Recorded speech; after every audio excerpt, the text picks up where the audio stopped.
নমস্কার, টাইমস নাও খবরে আপনাদের স্বাগত। সঙ্গে আমি রয়েছি প্রসেনজিৎ। আপনারা জানেন, সদ্য শেষ হয়েছে বর্ডার গাভাস্কর ট্রফির প্রথম টেস্ট, যে টেস্টে বড় ব্যবধানে জয় পেয়েছে ভারত। সেই সঙ্গে রানে ফিরেছেন KL রাহুল, বিরাট কোহলি এবং যশস্বী জয়সওয়ালরা। পাশাপাশি এই মুহূর্তে সব থেকে যে আলোচ্য বিষয়ে কলকাতা নাইট রাইডার্স এর ক্যাপ্টেন কে হতে চলেছেন, এই সবকিছু নিয়ে আলোচনা করব। এই মুহূর্তে সঙ্গে রয়েছেন টাইমস নাও ডিজিটালের ক্রীড়া সম্পাদক সজল পাত্র। সজল দা, তোমাকে স্বাগত জানাই। তো ধন্যবাদ। প্রথম প্রথমে তোমাকে বলতে, মানে তোমার থেকে আর কি জানতে চাইবো, এই পাক পাক টেস্টে কি রকম এই ভারতীয় দল, যে দুদিন আগেই ঘরের মাঠে হোয়াইট ওয়াশ হয়েছে, তারপরে অস্ট্রেলিয়া যেখানে এরকম একটা ইয়ে, গতিময় উইকেটে খেলা, মানে কি বলবে? দেখো, আমি তো খুব একটা সারপ্রাইজড হইনি ইন্ডিয়া জিতেছে, কারণ আমরা একটা জেনারেশনে যাচ্ছি যেখানে আমার মনে হয় ইন্ডিয়া এখন ওভারসিজে বেশি স্ট্রং টিম, আর ঘরের মাঠে অতটা না। সেটা ওর জন্য অনেক কারণ আছে। খালি যে লোকেরা বলে যেন স্পিন খেলতে পারে না, আমি পুরোপুরি সেটার সাথে ইউনো এগ্রি করি না। তার একটা বিশেষ কারণ হচ্ছে যে স্পিন 20 বছর আগে যেভাবে খেলতাম আর এখন যেভাবে খেলা হয়, এটা অনেক পার্থক্য। ডিআরএস আসার পর স্পিন খেলা অনেক ডিফিকাল্ট হয়ে গেছে। ডিআরএস যদি অনিল কুম্বলের টাইমে থাকতো বা হরভজন সিং এর সময় থাকতো, তাহলে ওরা আরো 500টা উইকেট এক্সট্রা পেতো। তো আর এটা মানে নিউজিল্যান্ডের লাস্ট টেস্ট ম্যাচ হয়েছিল ওখানে, আপনার আমার মনে আছে ওয়াশিংটন সুন্দর একটা প্যাড আপ করেছিল বল আয়াস প্যাটেলের, যেটা তোমার আমি 20 বছর আগে কেউ অ্যাপিলও করতো না। সেটা নিউজিল্যান্ড খালি অ্যাপিলই করেনি, ওই জন্য ডিআরএসও নিয়েছিল, because E was not offering A shot.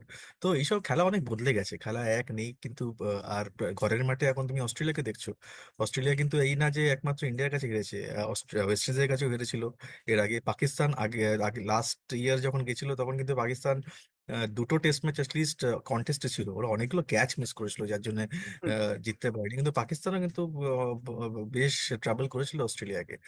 তো ঘরের মাঠে এখন সব টিমই দেখছি একটুখানি অতটা কনফিডেন্ট না যেটা আগে ছিল। আর তার আরেকটা কারণ হচ্ছে যে তোমরা যে পিচেস বানাও, পিচেস গুলো অনেকটা মনে হয় যে আপনারা ঘরের মাঠে যেটাতে আপনি মোর কমফোর্টেবল, সেই অনুযায়ী আপনারা মানে ঘরের মাঠে অস্ট্রেলিয়া হোক ইন্ডিয়া হোক সেই কথা ভেবে বানায়। টার্নিং ট্র্যাকস হলে আমার মনে হয় নিউজিল্যান্ডে খুব বেশি পিচেস টার্ন করেছিল, যার জন্য ইয়াস প্যাটেলের মতো স্পিনারও ভীষণ ভালো স্পিনার হয়ে গেছে। পার্থে আবার দেখা গেল ঠিক একই রকম ব্যাপার হয়েছে।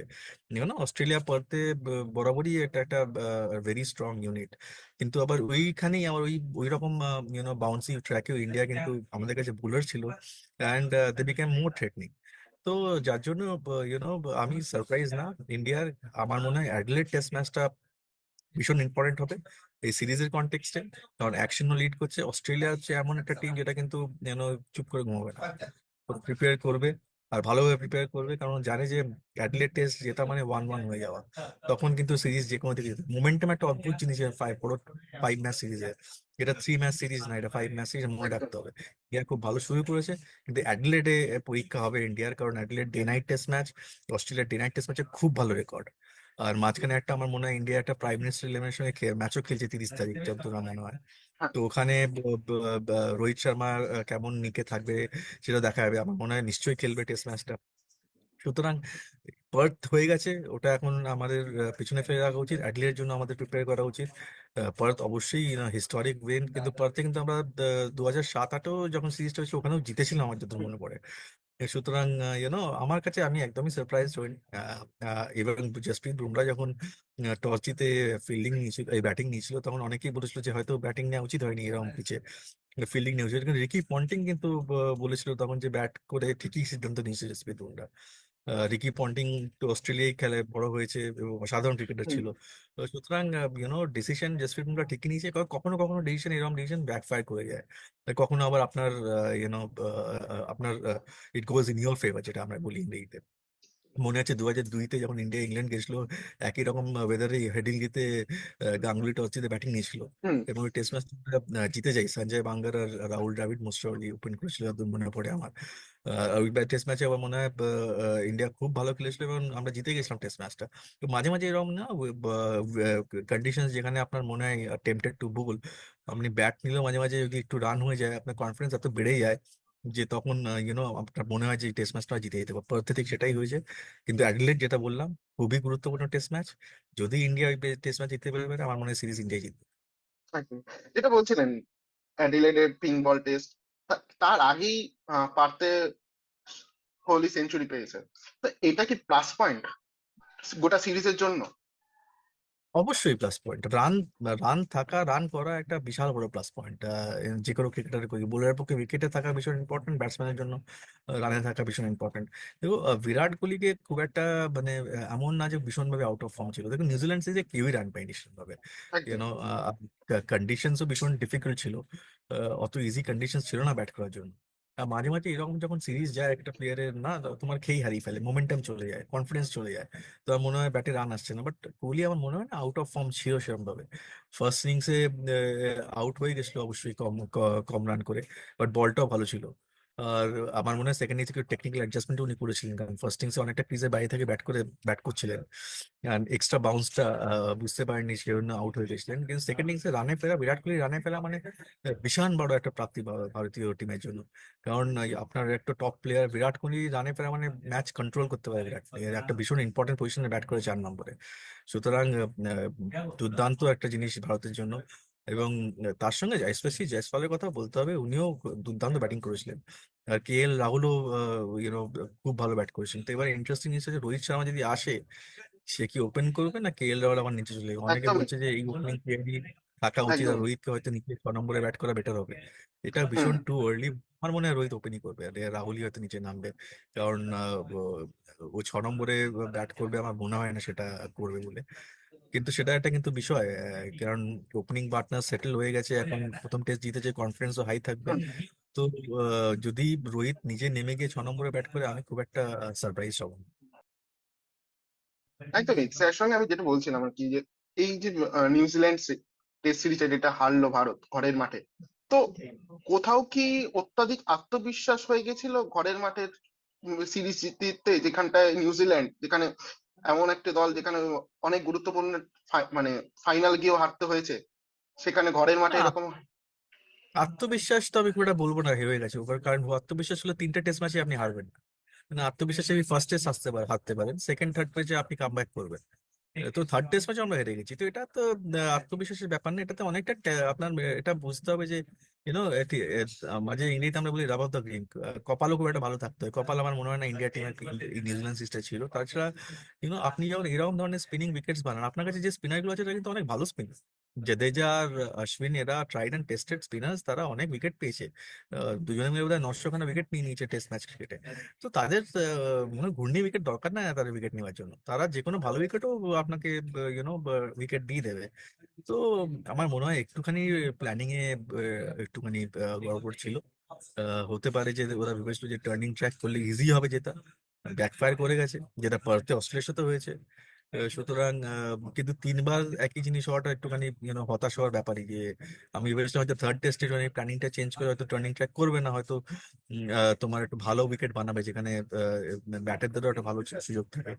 কিন্তু I don't know team management কি ভেবেছিল, এখানে ভীষণ ডিফিকাল্ট বল এত দূর থেকে। কিন্তু অবশ্যই স্পিন খেলা একটা প্রবলেম, কিন্তু স্পিন খেলা অত সহজ না। যেমন আমি বললাম ডিআরএস আসার পর থেকে স্পিন খেলাটা ভীষণ ডিফিকাল্ট হয়ে গেছে। একদম। কিছু কিছু জায়গায় আপনি দেখেছেন সারফরাজ হুম। আগে থেকেই দেখুন থেকে ভেবে এসে আমি সুইপ মারবো, দিয়ে ফুল টসে আউট হয়েছে। তো হুম। এগুলো অনেক মাথার মধ্যে ঢুকে যায় যে এত এত টার্ন করছে, কিরকম ভাবে খেলবো, আপনি ড্রেসিং রুম থেকে ভেবে আসে যে এই জিনিসগুলো করবো আমি। হুম। সেটা হয় না, এটা স্পিনিং দিকে তো একদমই হয় না। আপনি ভেবে আসেন যে সব বলই সুইপ মারবো, কারণ খেলা অনেক বেড়ে গেছে। আর নিউজিল্যান্ড খুব ভালো টিম। নিউজিল্যান্ডে তুমি রেকর্ড দেখো, ওরা ওয়ার্ল্ড কাপ, ওয়ার্ল্ড চ্যাম্পিয়নশিপে সবসময় ভালো খেলেছে। আইসিসি ওয়ার্ল্ড চ্যাম্পিয়নশিপ প্রথমবার নিউজিল্যান্ড ফাইনালে উঠেছিল। একদম। World cup, ODI world cup দেখো, ওরা কিন্তু চিরকালই মোটামুটি প্রতি হুম। টুর্নামেন্টে আন্ডারডগ হয়ে যায়, কিন্তু আন্ডারডগ মধ্যে খেলে না। তো আমাদের এখন বোঝা উচিত যে ওরা আন্ডারডগস না, ওরা খুব ভালো একটা ক্রিকেট ভালো। টিম। একদমই আর তাই। আর সেটা that due should be given to New Zealand. তো আহ, দারুণ খেলেছে। আর ওদেরকেও ক্রেডিট দিতে হবে, কিন্তু দুর্দান্ত প্ল্যানিং করেছে। আর মিচেল, ওদের যে প্লেয়ার মিচেল আর ইভেন গ্লেন ফিলিপস, ওদের ব্যাটিং লাইন আপও কিন্তু রচিন রবীন্দ্র, এরা সব কিন্তু ভালো ব্যাটও করেছে বলতে হবে কিন্তু হুম। স্পিনিং ট্র্যাকে। তো ওদের ইনফ্যাক্ট ওরা বেশি কমফোর্টেবল লেগেছিল ইন্ডিয়ার এগেনস্টে, ওরা না ইন্ডিয়ার লেগেছিল ওদের স্পিনার এগেনস্ট পটেল আর স্যান্টনার। আর পটেল তো খুব একটা বেশি খেলেও না, নিউজিল্যান্ডে গেলে ও আর আবার যে বোধহয় নেক্সট টেস্ট ম্যাচও খেলবে যখন আবার নিউজিল্যান্ড ইন্ডিয়াতে আসবে, তার আগে আমি দেখছি না পটেলকে টেস্ট ম্যাচ খেলতে। সুতরাং যখন এই ধরনের বোলার থাকে, আমি এটা বলছি না যে খুব বাজে বোলার, নিশ্চয়ই ভালো বোলার, না তো ইন্টারন্যাশনাল লেভেলে খেলবে না। কিন্তু যখন আপনি একটা ট্র্যাক এরকম দিয়ে দেন একটা বোলার, আয়াজ প্যাটেলের মতন বোলারকে, তখন ও আরো বেশি থ্রেটনিং হয়ে যায়। আর লেফট আর্ম বোলার ওই অ্যাঙ্গেল দিয়ে যখন বল স্পিন করে খেলা অলমোস্ট ইম্পসিবল হয়ে যায়, যদি মিডল স্টাম্প বল করে টার্ন করে বাইরে বেরিয়ে যাচ্ছে। তো এখন আম বল ভেতরে আসছে, জাজ করা ডিফিকাল্ট হয়ে যায়, মাঝে মাঝে স্পিন করছে, মাঝে মাঝে করছে না। ডিফিকাল্ট ইন্ডিয়া নিজের জন্য করেছিল, আত্মবিশ্বাসী আমি বলবো না, কিন্তু ভুল ট্যাকটিক্যাল কিছু ডিসিশন নিয়েছিল ইন্ডিয়া, এটা আমাদের মানতে হবে। কিন্তু দ্যাট ইজ বিহাইন্ড আস। এখন আমরা অস্ট্রেলিয়া যাচ্ছি, আমাদের মনে হয় এখন এই জয়টা খুব দরকার ছিল, কারণ ওই 3-0 হারার পর থেকে একটা মনোবলে অবশ্যই একটা বিশাল বড় একটা ফ্যাক্টর হয়ে যায়। এটা we have got it back, এটা খুব ভালো জিনিস। এবং গোয়িং ফরওয়ার্ড আমার মনে হয় অ্যাডিলেড টেস্ট, যেমন বললাম, ভীষণ ইম্পর্টেন্ট টেস্ট ম্যাচ হবে এর জন্য। ইনফ্যাক্ট আমি যখন ইন্টারনেটটা দেখছিলাম ইন্ডিয়ার, আমি তখন ভাবছিলাম যে পার্থের পর যদি হেরেও যায়, তাহলে অ্যাটলিস্ট 10-12 দিন পাবে টু রিকভার মেন্টালি। এখন আমি ভাবছি যে হয়তো যদি 2-3 দিন বা 4-5 দিন পরে টেস্ট ম্যাচ হলে বেটার হতো, কারণ অস্ট্রেলিয়া এখন 10-12 দিন রিগ্রুপ করার সময় পেয়ে যাচ্ছে, এটা ভাবতে হবে। সুতরাং হুম। Adelaide would be a very interesting test match. আচ্ছা, আরেকটা বিষয় সেটা হচ্ছে যে চোটের জন্য শুভমান গিল ফার্স্ট ম্যাচটা খেলতে পারেনি। ইভেন আজকে যা রিপোর্ট পাওয়া গেল তাতে হচ্ছে যে দ্বিতীয় ম্যাচও হয়তো খেলতে পারবে না। এটা কি কোনোভাবে ধাক্কা দিচ্ছে টিম ইন্ডিয়াকে বা নেক্সট ম্যাচের জন্য, অ্যাডিলেডের টেস্টের জন্য? না, আমার মনে হয় না, কারণ ইন্ডিয়া তো ফার্স্ট টেস্ট ম্যাচ জিতে গেছে, শুভমান গিল আর রোহিত শর্মা কে ছাড়াই। হুম। শুভমান গিল থাকা খুব ভালো ব্যাপার, কিন্তু না থাকলেও আমার মনে হয় না ইন্ডিয়ার অতটা চিন্তিত হবে ব্যাপার নিয়ে যে শুভমান গিলকে পাচ্ছেন। আমার মনে হয় যে রোহিত শর্মা চলে আসবেন, শুভমান গিল না থাকলে তাহলে মোটামুটি ইটস স্ট্রেট সিলেকশন হয়ে যাবে। এবার যদি শুভমান গিল আর আপনার রোহিত শর্মা দুজনেই ফিট থাকেন, তাহলে তো দুটো ব্যাটারকে আপনাকে রিপ্লেস করতেই হবে। তখন জুরেল আর আরেকজন যাবে, যিনি হয়তো থাকবেন না 11-এ। সুতরাং এখন আহ, যেদিকে যাচ্ছে, দেবদূত পাদিক্কালকে হয়তো, দেবদূত পাদিক্কাল জুজেলের মধ্যে যে কোনো একজন বাইরে থাকবে। তো শুভমান গিল যদি না খেলে, আমার মনে হয় না খুব একটা চিন্তার বিষয় হবে ইন্ডিয়ার জন্য, কারণ একদম। টেস্ট ম্যাচ গুলো ভারতের এরকম ছাড়াই জিতেছি। হুম। থাকলে ভীষণ ভালো ব্যাপার, না থাকলেও আর মনে হয় না খুব একটা চিন্তার ব্যাপার বিষয় ইন্ডিয়া না ভাববে এটা নিয়ে। আরেকটা সব থেকে বড় বিষয় হচ্ছে যে মোহাম্মদ শামি পিঠ হয়ে এই মুহূর্তে বেঙ্গলের হয়ে ম্যাচ খেলে ফেলেছে। অনেকেই, একটা শোনা যাচ্ছে বাই সোর্স, বিসিসিআই থেকে জানা যাচ্ছে যে আহ, তাকে অস্ট্রেলিয়া নিয়ে যাওয়ার জন্য প্রস্তুত নেওয়া হচ্ছে।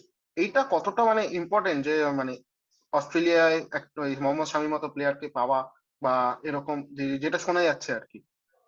ভীষণ ভীষণ ভালো খবর হবে ইন্ডিয়ার জন্য, কারণ শামি অস্ট্রেলিয়া কন্ডিশনে খুব ভালো বোলার। একদম। থার্ড সিরাজ, থার্ড সিমার হর্ষিত রানা, নিতেশ রেড্ডি এরা ভালো করেছে পারতে। বাট মোহাম্মদ শামি এমন একটা বোলার যাকে আপনি যদি পেয়ে যান টেস্ট ম্যাচে, ওকে খালি ভাবতে হবে যে আমরা, ও খালি ভালো নিউ বলে করে না, ও পুরোনো বলে খুব ভালো বল করে। এটা একটা হুম। বিশাল বড় অ্যাডভান্টেজ শামির ওর সাথে। তো শামি যদি পেয়ে যায়, এর থেকে ভালো খবর হতেই পারে না ইন্ডিয়ার জন্য। তাহলে অস্ট্রেলিয়ার প্রবলেমস আরো বাড়বে। তো স্বামী যদি আমি বুঝতে পারিনি কেন স্বামীকে অ্যাডলেটের জন্য ওরা পাঠিয়ে দিল না রোহিত শর্মার সাথে, কারণ রঞ্জিত তো খেলে নিয়েছিল অলরেডি মোহাম্মদ শামি, এবং একদম। বেশ ভালোই লম্বা স্প্রেডি বল করেছে। এবার মুশতাক আলীতে আবার 4 ওভার বল করে কি ফিটনেস দেখার আমি ঠিক বুঝতে পারলাম না সেটা। কারণ 4 ওভারে তো বেশি বল করবে না ওখানে, আমার যত ধারণা। এবার অলরেডি আপনি এত লম্বা লম্বা স্পেল করে এসছেন টেস্ট এতে, রঞ্জিতে। তা আমার মনে হয় ওকে নিয়ে যাওয়া হয়েছিল, ওখানে গিয়ে প্র্যাকটিস ম্যাচও তো পেতো। 30 তারিখ থেকে যে ম্যাচটা ছিল, ওখানে বল করতো। প্লেয়ার্স তো তোমার আছে অলরেডি ওখানে, হর্ষিত রানা, নীতিশ রেড্ডি, আরো দুটো পেসার আছে। না হলে ঠিক আছে, বাট টিমে পাঠিয়ে দেওয়াটা আমার মনে হয় ইম্পর্টেন্ট ছিল। এ- যদি প্র্যাকটিস ম্যাচে একদম। খেলে ভালো করতে পারতো, যে রিদমে চলে আসতো স্বামী, তাহলে আমার মনে হয় অ্যাটলেটে খেলতো। তো সুতরাং এটা আমি ঠিক বুঝতে পারিনি এটার পিছনে লজিকটা কি ছিল, ওকে এখানে রেখে দেওয়া দিয়ে ম্যাচ ফিটনেস আরো প্রুভ করার জন্য। বাট যাই হোক, সেটা তো এখন ভেবে লাভ নেই, যা আছে ওটা দিয়ে কাজ চালাতে হবে। লম্বা টেস্ট সিরিজ মানে প্রায় 5টা ম্যাচের টেস্ট সিরিজ, তার মধ্যে একটা প্রস্তুতি ম্যাচ, এই যে মোমেন্টামটা ধরে রাখাটা কতটা মানে কঠিন হবে ভারতের জন্য আর কি, ফার্স্ট ম্যাচ খুব যেহেতু কঠিন জিতে হবে, গেছে। খুব কঠিন হবে, কারণ Australia is a tough place to do. আর অস্ট্রেলিয়া উড বি হার্টিং। ওরা ওরা চুপ করে থাকবে না। নিজেদের ঘরের মাঠে হেরেছে ফার্স্ট টেস্ট ম্যাচ, পর থেকে কেউ ভাবতেই পারেনি যে অস্ট্রেলিয়া এরকম মানে হতে পারে, ভেবেছে যে একটা হাড্ডাহাড্ডি লড়াই হতে পারে, বাট এরকম ভাবে 295 অলমোস্ট 300 রানের টেস্ট ম্যাচটা হেরেছে। সুতরাং ইটস আ ম্যাসিভ ডিফিট। তো কেউ ভাবেনি যে এত রানে হারবে অস্ট্রেলিয়া। সুতরাং দে উড বি হার্টিং। আর অস্ট্রেলিয়া 5 ম্যাচ সিরিজের একটা বিশাল বড় ব্যাপার হচ্ছে যে তোমার যে ভালো টিম সেই জিতবে। 3 টেস্ট ম্যাচে কি হয়, একটা টেস্ট ম্যাচ তুমি এদিকে ওদিকে জিতে যেতে পারো, বা 2টো টেস্ট ম্যাচ জিতে যেতে পারো, 5টা টেস্ট ম্যাচ তুমি তোমাকে বেটার টিম হতেই হবে, তাছাড়া তুমি জিততে পারবে না। তাই জন্য 5 টেস্ট ম্যাচ সিরিজ আমার মনে হয় 3-এর জায়গায় 5ই হওয়া উচিত। কারণ that's a true test of character of any team. সুতরাং এটা ইজি হবে না। ভারতের মাইন্ডফুল থাকা উচিত যে Australia they will come at you hard. আমার মনে হয় যে এই ভারতীয় দলের মধ্যে কিন্তু সেই ক্যাপাবিলিটিটা আছে যে ওখানে গিয়ে টেস্ট সিরিজ জিতে আসে। এটা আমরা লাস্ট 2টো টুরে দেখেছি। এই 2টো টিমেরই কিন্তু দেখো বোলিং অ্যাটাক ভীষণ স্ট্রং। তো হুম। আমরা বলি যে টেস্ট ম্যাচে যে বোলারসরা যেটাই কারণ 20 উইকেট দিতে হয়, বাট আরেকটা জিনিস হতে হবে যে এই টেস্ট সিরিজটা এমন জায়গায় আছে যেখানে আমার মনে হয় যে টিম ভালো ব্যাট করবে সেই জিতবে। সেদিন। আহ, কারণ আমাদেরও ব্যাটিং এ টেস্ট সিরিজ শুরু হওয়ার আগে কোয়েশ্চেন মার্কস ছিল। নিউজিল্যান্ডে বিশেষ কিছু কেউ রান পায়নি, নাও আমরা এখন অনেক বেটার স্টেটে আছি। অস্ট্রেলিয়া আবার সেই একই ভাবে দেখতে গেলে ওরা কিন্তু মিডল অর্ডারে খুব একটা কেউ রান করতে পারছে না। আমার Labuschagne is a major worry for Australia. Opening combination বহুদিন বাদে দেখছি যে অস্ট্রেলিয়ার ওপেনিং কম্বিনেশনটাও সেটেল না, যেটা একটা ওয়ারি।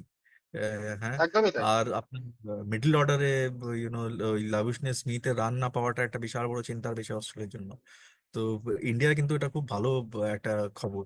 যদি অ্যাডিলেডে ওদের ফার্স্ট ইনিংসে যদি ভালো করে তাড়াতাড়ি আউট করে দিতে পারে, তাহলে কিন্তু টেস্ট ম্যাচে ইন্ডিয়া তাহলে ওদের কিন্তু একদম প্রচুর প্রেশারে থাকবে, ভীষণ প্রেশারে থাকবে টেস্ট ম্যাচটা সাথে। টাইট করার জন্য। সো অ্যাডিলেড আমার দেখে মনে হয় Adelaide would be a very big big opportunity for India. যদি নিতে পারে তার ম্যাসিভ অ্যাডভান্টেজ থাকে টেস্ট সিরিজে। এটা যেটা বলছিলে যে বিশ্ব টেস্ট চ্যাম্পিয়নশিপ ফাইনাল যেতে হলে এই পার্টিকুলার বর্ডার গাভাস্কর ট্রফি ইন্ডিয়ার কাছে খুবই গুরুত্বপূর্ণ। তো কি মনে হচ্ছে তোমার ফার্স্ট টেস্টের পর দেখে, তোমার কি মনে হচ্ছে মানে কি সিনিয়রে ওটা কি হতে পারে? এটা টাইটলি কন্টেস্টেড সিরিজটা হবে। এবার দেখো, অস্ট্রেলিয়া জেনারেলি টেস্ট সিরিজে রেজাল্ট হয়, ড্র ভীষণ কমই হওয়া যায়। আর ড্র ড্র হলেও সেটা ভীষণ ভীষণ ক্লোজ ড্র হয়, ক্লোজলি কন্টেস্টেড ড্র হয়। তো ইন্ডিয়া ফার্স্ট সিরিজে দারুণ ব্যাপার। অ্যাডিলেডটা আমি যেমন বলছিলাম, আগেও বলেছি, ভীষণ important test. Adelaide will decide কোন দিকে সিরিজটা যাচ্ছে। যদি ইন্ডিয়া অ্যাডিলেডে কোনো রকম ভাবে জিতে যেতে পারে, বা যদি ড্রও হয়, তাও কিন্তু অ্যাডভান্টেজ ইন্ডিয়ার থাকবে। তো কারণ then they will get to next test match having 1-0 lead. সুতরাং এখনো পর্যন্ত তো obviously India has the upper hand, আমি তাই বলবো। কিন্তু অস্ট্রেলিয়ার ব্যাকইয়ার্ডে ইউনো অস্ট্রেলিয়া কোনো জায়গায় কোনো দেশেই ইজিলি নেওয়া উচিত না। দারুণ একটা ক্রিকেটিং নেশন, দারুণ একটা স্পোর্টিং নেশন। প্রচুর টুর্নামেন্ট, বিগ ম্যাচ প্লেয়ার্স, প্রচুর ভালো প্লেয়ার্স আছে, কোয়ালিটি প্লেয়ার্স আছে টিমের মধ্যে। সুতরাং অ্যাডিলেড ভীষণ ইম্পর্টেন্ট টেস্ট ইন্ডিয়ার জন্য, এবং অস্ট্রেলিয়ার জন্য তো আরো বেশি ইম্পর্টেন্ট। তো এখন পর্যন্ত ইন্ডিয়ার উপরে আমি বলবো যে ইন্ডিয়াই জিতবে। কিন্তু কোন মার্জিনে জিতবে বলা ভীষণ ডিফিকাল্ট এই মুহূর্তে। বাট আমি স্টিল বলবো ইন্ডিয়া, আমি still give the series 3-1 to India. আরেকটা বিষয় যেটা হচ্ছে যে যেটা দিন বিতর্ক হয়েছে পার্থ টেস্টে জয়ের পরই গৌতম গম্ভীর ইন্ডিয়ায় চলে এসেছেন, ভারতে চলে এসেছেন।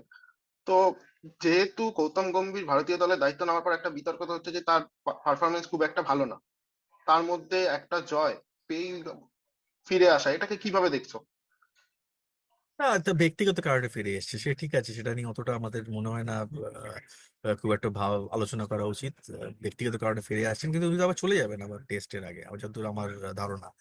সুতরাং এটা নিয়ে অতটা চিন্তার বিষয় নেই। আর টেস্ট ম্যাচ গম্ভীর তো সবে শুরু করেছে, এবার সময় দরকার সেটেল হওয়ার জন্য। তো ইটস টু আর্লি, এখনই যদি আমরা জাজ করা শুরু করি সেটা ঠিক হবে না। এটা ভুলে যাওয়া উচিত না যে নিউজিল্যান্ডের টাফ সিরিজ ভুল হতে পারে, সেটা সবার জন্যই হয়েছে। রাহুল দ্রাবিড়ও যখন কোচ, একদমই তাই। সব সিরিজ রাহুল দ্রাবিড়ের ভালো যায়নি। ভালো যায়নি। কিন্তু আলটিমেটলি যত সেটেল হয়েছে যবে, তত পারফরমেন্স ইমপ্রুভ করেছে ইন্ডিয়ার। সুতরাং একটু সময় দিতে হবে গম্ভীরকে। গম্ভীর কিন্তু যে 2টো সিলেকশন নিয়ে কোয়েশ্চেনেবল সিলেকশন বলেছিল হর্ষিত রানাকে নিয়ে যাওয়ার জন্য, অনেকেই হ্যাঁ, বলেছিল কেন নিয়ে যাওয়া হচ্ছে। হর্ষিত রানা কিন্তু দেখিয়ে দিয়েছে যে খুব একটা দেখে ভুল দিয়েছি। ডিসিশন। একদমই তাই। আর নীতিশ রেড্ডিকেও অনেকে বলেছিল যে কেন ওকে নিয়ে যাওয়া হচ্ছে। হার্দিক পান্ডিয়ার মতন তো ওই কোয়ালিটি আছে, অত বেশি ডোমেস্টিক ক্রিকেট খেলেনি। অনেকে বলছিল আইপিএল পারফরমেন্সের উপর বেস করে উনি টিম হুম। বানিয়েছেন, ইন্ডিয়ার থেকে প্লেয়ার নিচ্ছেন। কিন্তু পারফরমেন্স দেখুন, নীতিশ রেড্ডি কিন্তু ভীষণ ইম্পর্টেন্ট একদমই। কন্ট্রিবিউট দিয়েছে টেস্টে, খুব ভালো এটা বললে খেলেছে চলবে না। ব্যাট হাতে। সুতরাং দুটো যে উনি সিলেকশন করেছেন, যেগুলো আগে কন্ট্রোভার্সি ছিল, এখন সেটা গেম উইনিং সিলেকশন হয়ে গেছে। হুম। হ্যাঁ। তো সুতরাং funny things happen in sport. আগে থেকে রিপোর্ট কার্ড গাম্ভীরের তৈরি করা আমার তো মনে হয় না ঠিক হবে।